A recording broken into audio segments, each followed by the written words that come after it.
Washington will now be your partner. Will be your partner. A lot of money, up to $1.7 trillion. That's bigger than people thought.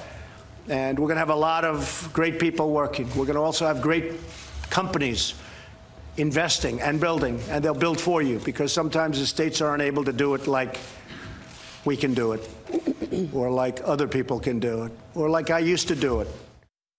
President Trump delivered his plans for a 2019 budget to Capitol Hill this morning, and he's moving ahead with a $1.5 trillion infrastructure plan that will be paid for mostly by states and local communities. Mola Lenghi has more details from the White House. Mola.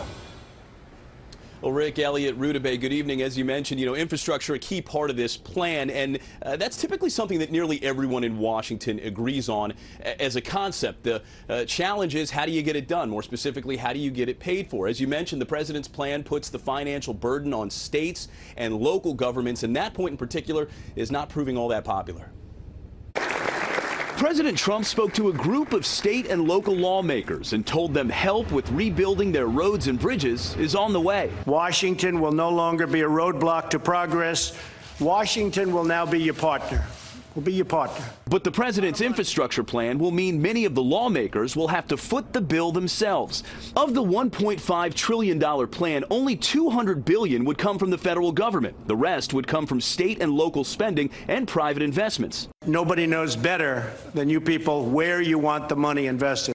In addition to infrastructure, the White House unveiled a budget proposal for 2019 that is heavy on investments and the deficit.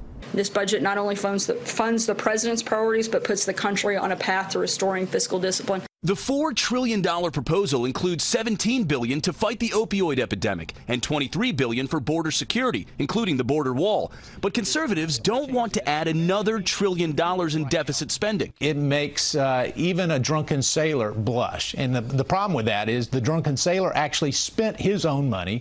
We've got the government spending yours. Democrats aren't likely to sign off either. The plan includes trillions of dollars worth of cuts to Medicare, Medicaid, food stamps, and other social programs. White House Budget Director Mick Mulvaney briefed the press earlier this afternoon, and he told us basically that it's going to be almost impossible to balance the budget anytime in the next 10 years. He says that's the hand that the administration was dealt, and he put the blame squarely on Congress. More specifically, guys, he put it on the Democrats.